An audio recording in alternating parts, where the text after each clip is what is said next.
भारताने अमृत काळात प्रवेश केला असून मोदी पर्वात जगावर आपला ठसा उमटवला आहे। देशात सुरू असलेली मोदी गॅरंटी ही निव्वळ घोषणा नसून 140 कोटी जनतेच्या विकासाची हमी असल्याचे प्रतिपादन महायुतीचे उमेदवार खासदार सुजय विखे पाटील यांनी केले। पंतप्रधान नरेंद्र मोदींच्या केवळ 10 वर्षांच्या काळात विकसित देशाकडे वाटचाल केली।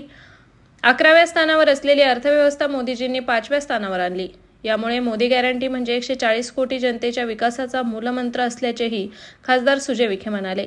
ते कर्जत येथील कर्जत तालुक्यातील निमगाव येथील कार्यकर्ता मेळाव्यात ते बोलत होते। यावेळी आमदार राम शिंदे यांच्यासह विविध पदाधिकारी कार्यकर्ते उपस्थित होते।